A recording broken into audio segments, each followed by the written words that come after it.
Hello and welcome to How to Deal with Grief and Trauma. My name is Nathalie.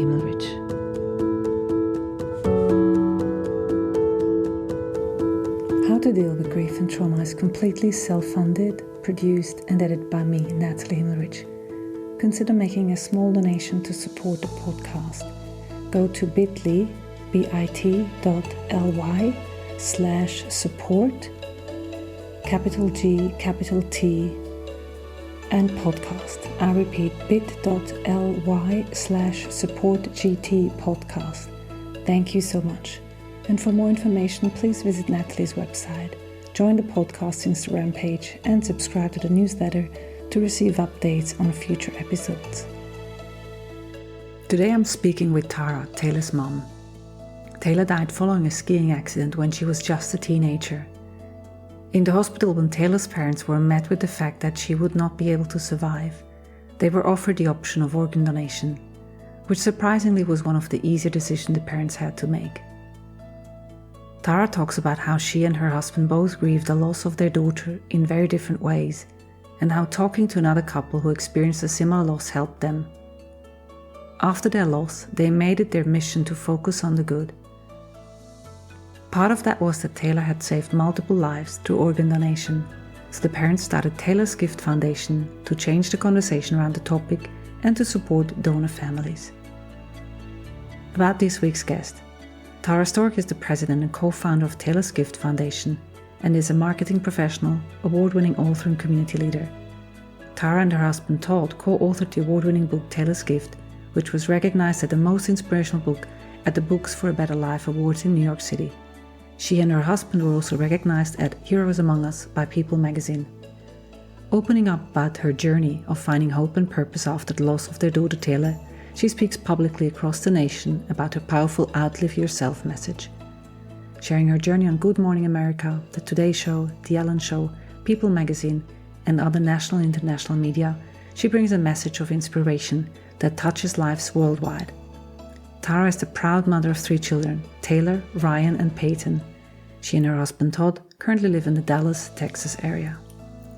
Today's conversation with Tara was truly inspiring, and I hope it inspires you equally. Make sure to check out Tara's links in the show notes. So welcome, Tara. It's so nice to have you on the How to Deal with Grief and Trauma podcast. How are you today? Thank you for having me. I'm good. I'm real interested to see and curious of how this conversation will go, and excited to see where it leads. So why don't we start with you telling us a little bit about your story and Taylor and what brought you here today? So, we had a tragedy in our family. In 2010, we were on our spring break vacation in Colorado, and it was the first time our family had gone on a family ski trip. And we were having such a great time. I've got such beautiful memories of the drive there and that first day. And it was at the very end of our first day. And my husband and my son and Taylor wanted to have one last run before the slopes closed. And my little one, Peyton, the youngest, was tired. So I took her to the bottom of the mountain to wait for them. And it took them a long time to come back. And when they came back, it was just my husband and my son. And my husband said, Taylor's been in an accident. They've care flighted her. We've got to go. And they care flighted her to a hospital in Colorado, where we were soon met with a group of doctors who said there's a very slim chance she's going to recover from these injuries. Of course, we're sitting there just completely in shock. It went from the best family vacation to the worst in a light switch moment, right? So, it was about a day that they did everything they could to save her life. They did every test imaginable, everything. And it got to the point where we knew we had lost our child. And we had a nurse. I'll never forget this. My husband was standing by Taylor's bed, and I was sitting down next to Taylor, and a nurse approached us and said, she's a beautiful candidate for organ donation. Would you ever consider it? And I tell you what, out of all the decisions we were making, all the hard decisions we were making, that was the easiest thing to say yes to, because Taylor was that kid. She was everybody's friend. She was very others focused. She had such a servant's heart and just cared so much that we knew if she would have been asked that question, she would have said yes. And so we said yes. And Taylor went on to save and improve the lives of 5 people with a gift of her heart, both kidneys, her pancreas, her liver, and she gave sight with one of her corneas. And that decision really put our family on a completely different path than we ever would have expected. So remind me, how old was Taylor at that time? She was 13. 13. And her siblings at that time? 11 and 9. Okay. So she was the oldest. Yeah, you mentioned that. Yeah, she was the oldest. It's in a very short moment that you told the whole story. And obviously this is recalling 2010. So it's 13 years as of recording this. But your family was most likely very shocked, all of you. Oh my gosh. All of us. All of us. I will never forget, we were sitting in the waiting room, waiting for the doctors to come to share any information with us. And we had our young son and daughter with us, Ryan and Peyton. And I remember the elevator doors open and out comes a friend of mine from college, and who I have not seen since college. And she lives in Colorado. And she, word had gotten around about what was going on. And she knew we had no family there in Colorado because we were on vacation. So she showed up and she gathered my other 2 little children up and asked them to go to a movie and just took them out of that scary situation. And just for her to step in like that, I really feel like that was such a God thing for her to just, I remember those elevator doors opening and just seeing her face. And I could not believe she was standing there. She did such a beautiful, she showed up. What she did, even though she knew it'd be hard, she showed up. That's really touching. It was amazing. It really was amazing. So it was a blessing to not have to worry if our other 2 little ones were being exposed to something that maybe they shouldn't be, or watching their mom and dad just crumble, right? So I was very grateful for that blessing that showed up. And how did you and your husband deal with the situation at hand in the beginning? My husband became a rock. He immediately put on this cloak of responsibility, and, he's Taylor's dad. So he wanted to protect and care and make sure everything was done right and ask the questions. And I have a brother who's a doctor, and thank God he was able to get there quickly. And so he flew in as fast as he could. And so my brother Bill really stepped in, and he was wearing lots of hats. He was, wearing the hat of a doctor. He was wearing a hat of an uncle to Taylor. He was wearing a brother and a brother-in-law. He was wearing all sorts of hats. And, we're so grateful he was there, because he was able to kind of interpret things for us that the doctors were saying, because, it was just a lot of information coming at us at once. A lot of tests happening and a lot of results coming back. And so it was just overwhelming. And so, my husband really kind of took that role of communication, right? So my brother was there to walk my husband through things and to share with me the way I needed to be told, right? So my husband just really, he did such a beautiful job in that moment. I was a wreck, a complete wreck. I mean, I just couldn't think straight. Shock had definitely worn in. I was shaking, which I couldn't stop. It was a very, very intense time. Shaking is very common as a trauma response. So I just wanted to say that in here, because people often get stopped at shaking because, people want to keep them safe, or if someone had an accident, they want to sort of minimize the shaking, but shaking is actually a healthy response after trauma. But where did your husband's sadness go, or his shock? What did he do with that? He fueled all of that into our Ryan and Peyton and me. He went into caretaker. He went into, okay, he was always on the, okay, so what's the next thing we need to do here? And would take that on. He didn't shy away from anything. He stepped into the hard. And gosh, I just so appreciate that of him, because I think if both of us were as falling apart, I think it would have been really tough. But his falling apart kind of became the, what can I control now?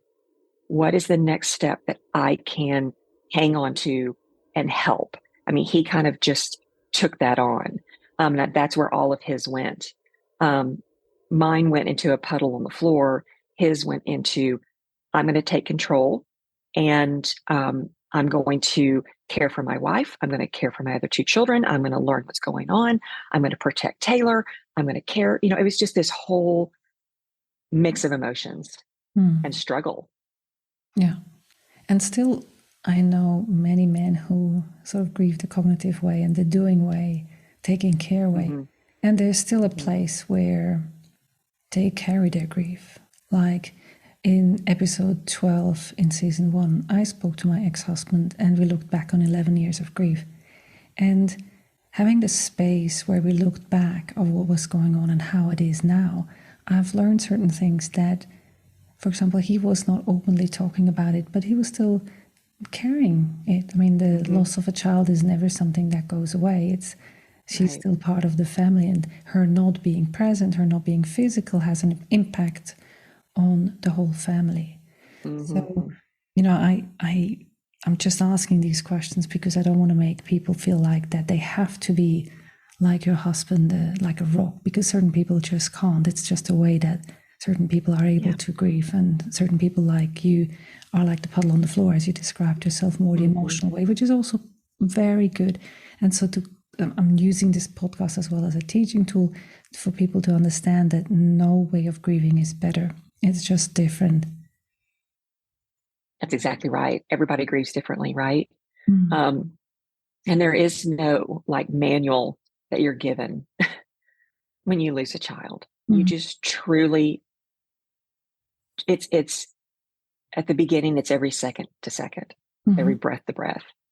And as the years go by, I don't buy into the thing that time heals all. I don't buy into that. What I do think is that time reduces the sting of grief. But it's always there. Like I will always have a hole in my heart. I always will. And I don't think that'll ever heal here on this side of life. So yeah, I mean, I think it's just hard. The whole thing is just hard, And it's beautiful. But there's no right. To have a guest like you who has years, not to say that, as you were saying, I totally agree, grief is not healed by time, it's healed by actions that are taken in that time, grief actions. But still, it's beautiful for me to have a guest across from me here who has the benefit of time, because we can look back and we can see the steps that we've taken. So from your perspective of 13 years onwards, if you look at the time that has passed for you as an emotional griever, so were there times where you couldn't or wouldn't grieve, where it was just too hard and you just couldn't or wouldn't? That's a good question. I don't know if I ever, well, let me take that back. The first thing that comes to my mind is around my other two children, right? So I think that there were times that I had to hold back because, when your family's going through that, your children are looking to the parents, right? And unconsciously, really, they're looking to see, how are you handling this? Because if Mhm. you're okay, I'm going to be okay, right? Mhm. It's kind of like the flight attendant, right? If you're on a plane and it's turbulent, you look at the flight attendant, and if she's calm and fine, you're fine. And I think really, in a way, our kids looked at us, to say, kind of as the gauge. So Mhm. I think that there were many times where I kind of held back the true um, how I was feeling in protection of them. And I think that's the first thing that came to my mind when you asked that question. Mm. And I mean, they had different modeling expertise here. They had mom and dad to handle it very differently. And I Yeah. think in terms of children, I think you make a good point as to understand as where we can actually use our emotions to showcase something to the children that is helpful to model, meaning, yes, I have emotions and yes, I'm okay. Or where to Yes. say, well, no, actually, I can't dump this on them. I need to get support elsewhere, and my children Right. are not here to support me. I think it's good to Exactly. make that distinction. Exactly. Exactly. And so, from that place, I have this picture in my mind of you, a puddle on the floor. But what resources and insight have helped you to be where you are today? We were very blessed with an incredible support system in our community and family. Um, but I tell you, there was a couple things. One is that my brother had given me a name of a counselor, a grief counselor, for Todd and I to um, go to and introduce ourselves to. And my first reaction was no, I'm not going to do that. I'm not going to do that. But when my brother told me she had also lost a child, I knew she could relate. And so that's really why I stepped into that, is because I needed someone who had walked that walk. We really Exactly. didn't know anybody. We didn't know anybody really who, in our circle, who had been in the situation. Mm-hmm. However, we were introduced to a couple. A friend introduced us to a couple who were 10 years ahead of us. And I remember thinking, oh my gosh, how have you survived 10 years without your child? Right. And that was my first instinct. It's like, how are they surviving this?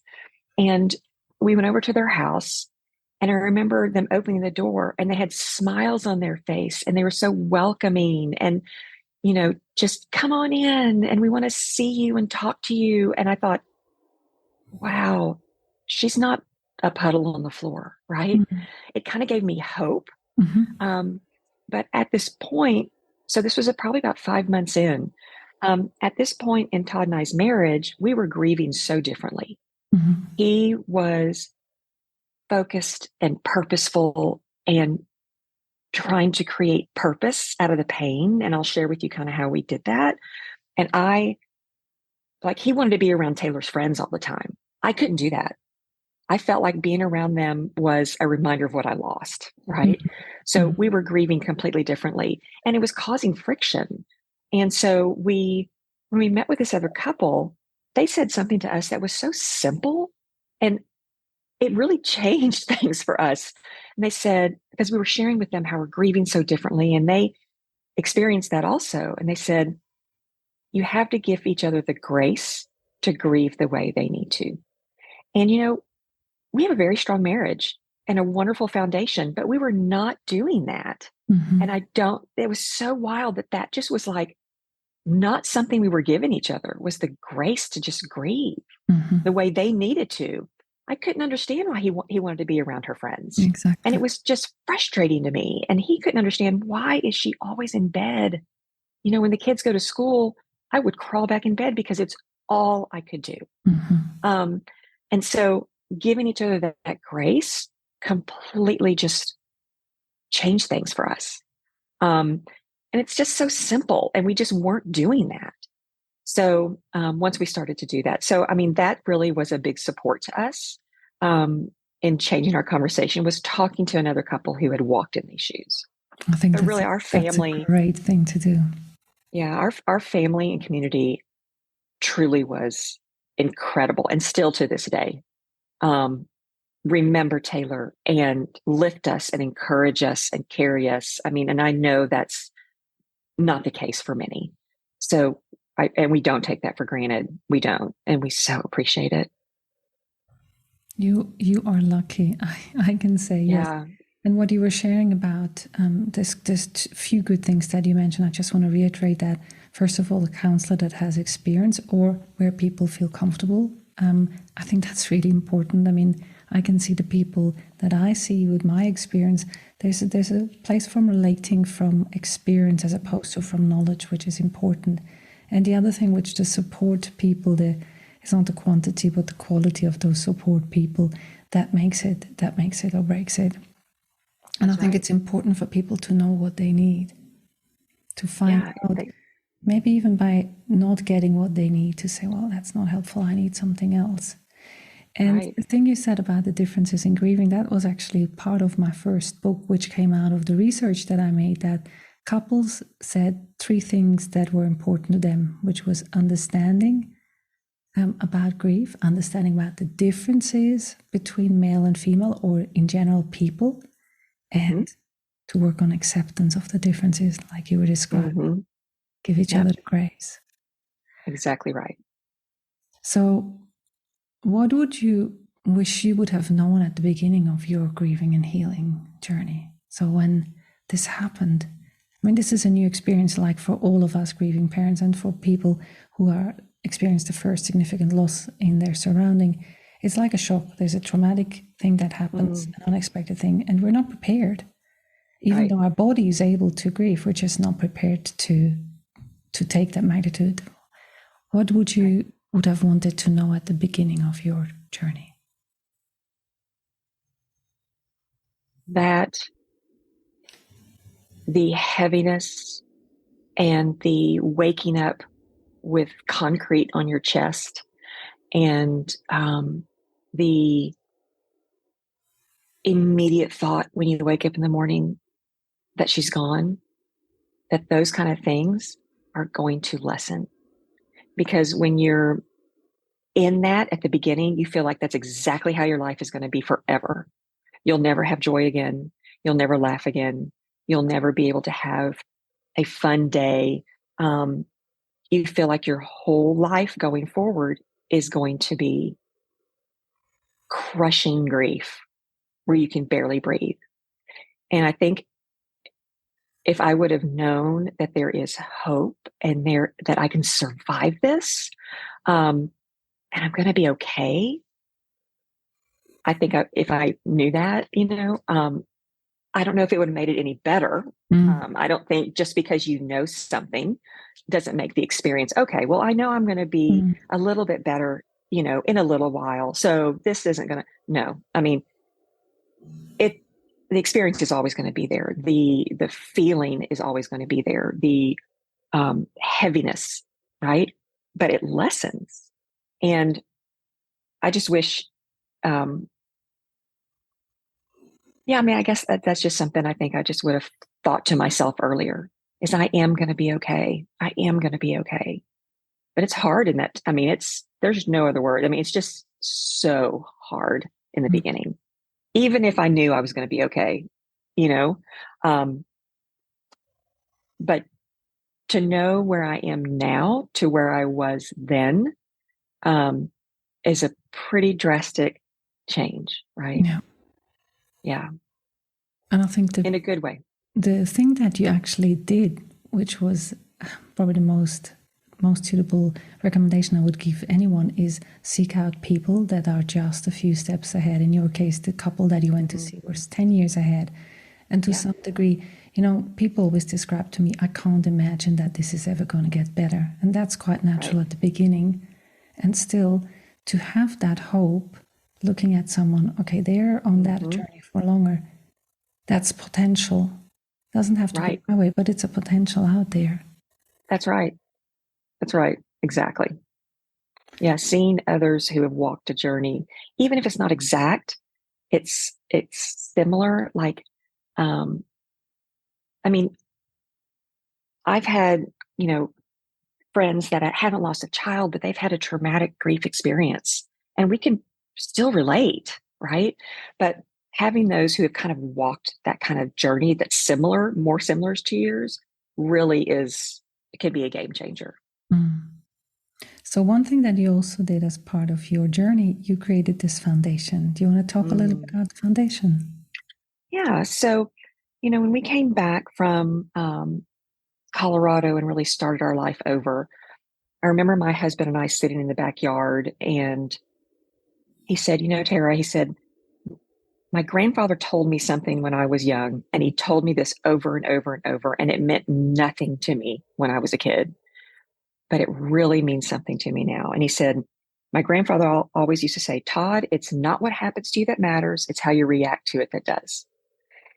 And I mean, don't get me wrong. Of course it mattered that we lost Taylor. We were shattered, but we knew our reaction was going to be real important, especially to our other two children. Mm-hmm. So we had a choice. We were either going to cave up in the grief or we were going to find the good. And the good was that Taylor saved lives with donation. And that became kind of that spider web of hope, that little string of hope that we were hanging on to. And so in doing some research, we realized that, organ donation is not an easy topic. And so people really don't talk about it much or really think about it much. And we wanted to change that. So we started Taylor's Gift Foundation with the engine to share the importance of organ donation. And it grew into helping donor families. That's what we're called. A donor family is a family whose loved one has given the gift of life to others, and helping donor families in their grief. So that became our mission and our focus. And we understood that, organ donation is not easy to talk about, because when you mention it to people, they think of death, right? But organ and tissue donation is 100% about life. That's what it's about. It's a beautiful final act of service to others that you can give. And so we wanted to change that conversation. So we knew it was a hard topic. So we coined the phrase, outlive yourself. How do you want to outlive yourself and leave a lasting difference in the lives of others? I mean, you can sit around the dinner table and talk to your friends and say, how do you want to outlive yourself? How do you want to make a lasting difference?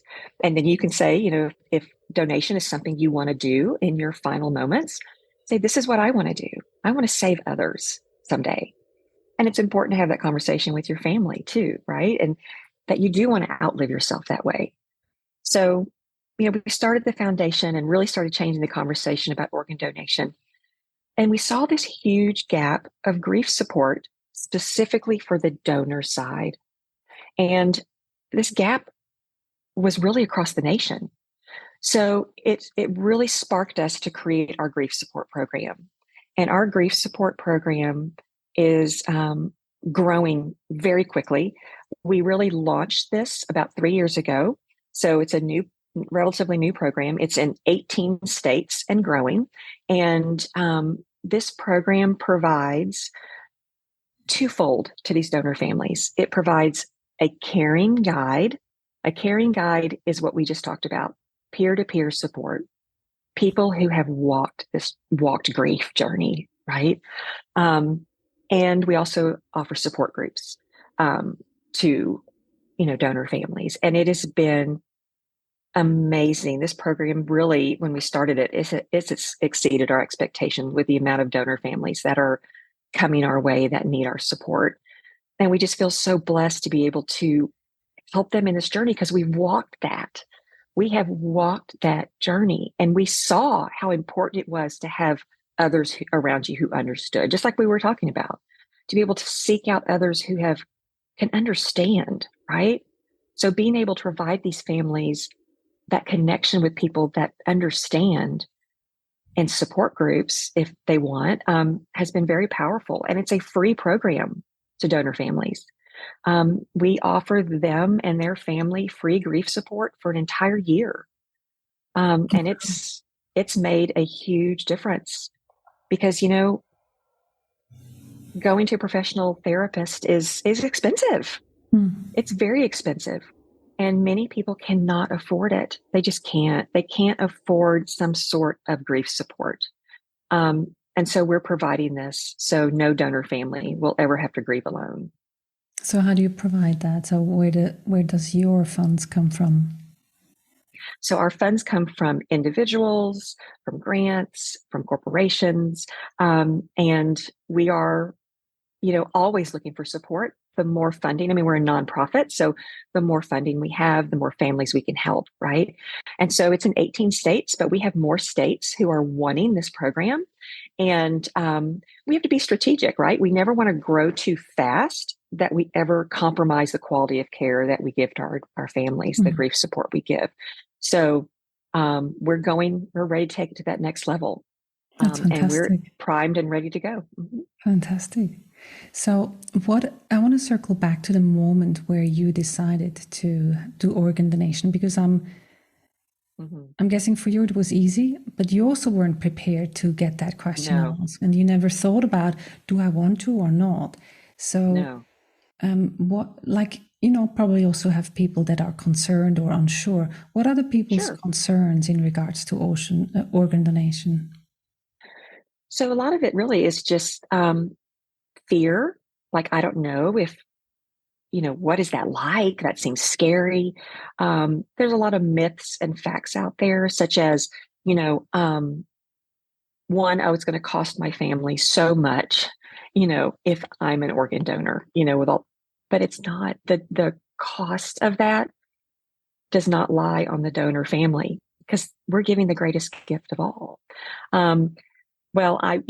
The rich and famous, will be more priority, or they get attention, or what. It does not matter your socioeconomic, your race, nothing matters. What matters is if you're on the transplant list, really how sick you are, right? They're not going to receive, rich and famous is not going to receive an organ any sooner than anyone else. It's all based on medical priority. We've heard that, it's against my religion, so we don't do that. I would highly recommend that if you feel that way, that you talk to your pastor, your reverend, your priest, to ask them that, because 99% of religions believe in this as an act of service and an act of love. We've also just heard, well, we just don't do that because my grandmother said we don't, where it's just kind of like in the family, oh, we just don't do that. But why, right? Why not save others when you have a chance to do so, right? So it's not the why would we do this? It's the why not? Why not, right? And explore that. But I also think it's just education, right? It sounds different, and that's why we really try to make it where this is not about death. It's about life, is what it's about.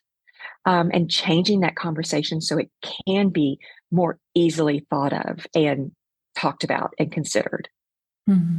I guess certain people also have the sense of it's harming the body or the physical, even though it's the body is dead. I don't want to do that to the body of my child or my loved one. What would you say to someone's concern like that? People have said, well, if we do that, we're not really going to be able to have an open casket funeral or anything. That is really untrue. We did. You never knew. You never knew. You can absolutely, your loved one's body is treated with such dignity and respect. That I know this is kind of a morbid topic that we're talking about, but you can have an open casket funeral. You can, and it will not be seen or noticed. But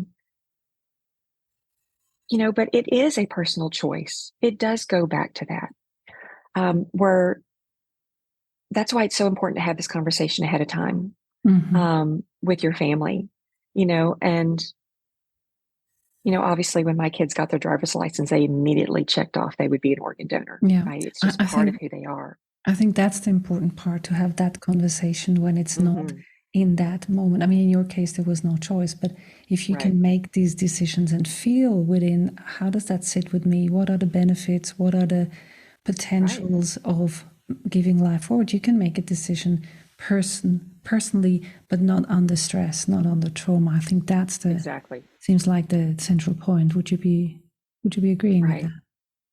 Well, and not everybody feels this way, but this is how I feel. It really, that decision gave so much purpose to the pain. Seeing these 5 other individuals, it's amazing. I mean, we still are connected with three of them, and seeing, now her kidney and pancreas recipient is a grandfather now. Wow. Knowing that these families now have memories, years of memories with their loved one that they would never receive before So it's because of possible to that have a decision. personal connection with those Yes. recipients. Yeah. Yeah. I mean, if you go to our website, which is taylorsgift.org, And we'll put all and you those in the go show on our notes. press, if you go on our press site, you'll see there's a story on Good Morning America where we met her heart recipient. And you can see that story and understand just Taylor gave this mom life to be with her sons again. I mean, it was such a beautiful moment. Yeah, I can imagine that. That's beautiful. Yeah, we'll definitely put all those links in the show notes, and I can see that's moving you still. Yeah. I'm saying that just because people are just listening and they can't see what I see, and yeah, it's touching to talk about that. And I don't think it's a morbid topic. It's a question of how you look at it and what happens, what is unavoidable in the end, at the end of life. Right. Mm. Right. Are there any And people? if you have the opportunity to save others, why not? Are there any people that are not suitable to consider organ donations with, in terms of age or illnesses? Is there anything like that? There's no age limit. There's not an age limit. What we always say is just let the doctors determine that, right? Because even if you can't be an organ donor, you could be a tissue donor and save others that way. So organ donation can save up to 8 lives with organs, solid organs. Tissue can impact up to 75. Wow. So it is amazing the amount of lives that can be touched with this decision. So yeah, I mean, it's amazing. Why is that number you said 8? Is that a limit, or is that due to the situation at hand? No, it's just it's just the amount of organs that can be used. transplanted. Okay. Yeah. That's And amazing. but no, there's no age limit there. People think, well, I've had skin cancer or something, so they immediately rule themselves out. There are very few illnesses that would limit you from some sort of donation. Cornea to give sight, skin for tissue donation. So I would just highly recommend what we just talk about. Just talk to your family about it, that you want to save lives one day if you can, right? I mean, obviously, if your body is riddled with cancer and things like that, obviously that's not going to be able to work, right? But you would be surprised on what truly a donor can give. So we're going to put your links that you mentioned in the show notes, as well, as we always do. But is there a place for people to get information besides your website if they're unsure about what it is and want to understand it more? Sure. I mean, you can go to go to our website. I think right there you can learn about how to register to be an organ donor, and there'll be information on there about, interested in learning more about donation. We'll put a link there. We'll kind of do like almost like an FAQ, like the asked questions that people ask a lot about donation, and then the answers to that. That's perfect. So we'll put that on our website for sure. Great. So thank you so much for sharing your personal story, for sharing Taylor with us as well, because I feel this is how our children or our loved ones sort of carry on and outlive themselves, besides organ donation, because we're talking about that's right. They might not that's be exactly right here, but my daughter, her middle name is Hope. I mean, I bring so much hope. This is always what I'm intending to with all of the things that I do to other people, and this is how they live through us, I feel. That's right. You do beautiful work. Beautiful work. Thank you. So would it be okay for us to go into rapid fire question? Sure. So grieving and trauma means? I mean, I think grieving and trauma really means that your life and your everything about you has changed. But I think the good that comes out of it is your priorities are completely reset. And things that you thought were important before that moment, you realize really aren't. The little things, right? Grieving and trauma brings you to a place of appreciation and of compassion for others going through hard things, right? That you'll be able to step in and do hard because you've walked through the hard, right? And not being able to shy away from sitting with others who are going through things like that. And healing means? Well, I mean, I don't think you'll ever be healed. That's to me, healing sounds like all done. I'm all good. It's over, right? But healing also can be in the sense of you've had a good day today, right? Healing is when you're strong enough to be able to sit with others in pain and be that hope for them. That's a really good, I guess, marker for healing is when you can give yourself to others who are walking in pain and they look at you as hope. And the semantics are really important with healing because it's a funny word in relation to grief. And I always say healing is ongoing. Healed would be something that is complete. Like my leg that is broken is healed, finished, or it's still healing. So to make that, it's important because in people's mind, it's a sense of I can't ever be healed. Well, but you can heal. You can heal as a process, healing in the process. Right. You're always healing. Exactly right. And it just takes on different shapes and sizes. What have you learned about yourself in the light of loss and trauma? That I'm a lot stronger than I thought I was. Really. I never thought I'd be able to handle something like this. Yeah. But it's interesting when you don't have the luxury of a choice, right? So you don't have a choice to not go through it. Exactly. That you find, wow, my faith is strong enough to walk me through this hard time, and that I'm stronger inside than I ever thought I was. What is one thing that you wish people knew about loss and trauma? So this is a really good example. I think I would share with people to show up. And here's what I mean by that is we were only like probably 3 weeks in to losing Taylor. And I remember someone knocking on our door. She was not in our circle of friends. We didn't even know her. And when I opened the door, she was shaking because I think she was so nervous about ringing our doorbell, right? And she said something that was just amazing.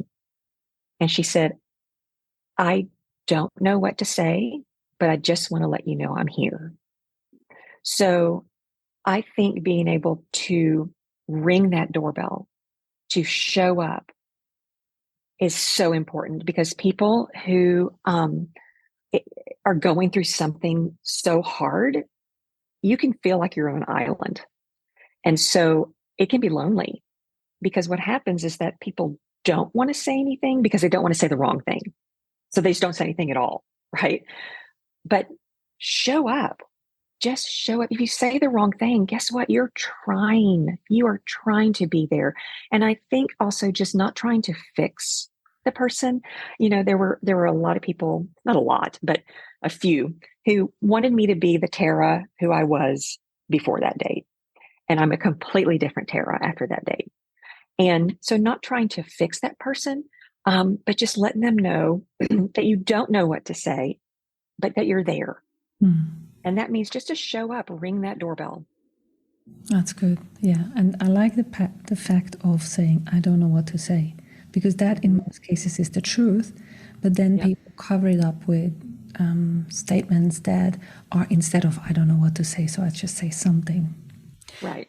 Exactly. So you already mentioned that you were a completely different Tara, but if you were to look at one thing that has changed since your loss and trauma that you wouldn't want to miss, what would that be? You know, there are quite a few things that come to mind in the sense that, you know, excuse me, we were blessed to be able to write a book. That never would have happened, right? that was powerful in itself. Me being able to speak in front of thousands of people comfortably. I was never a public speaker, ever, ever, ever. And got really scared in front of a lot of people.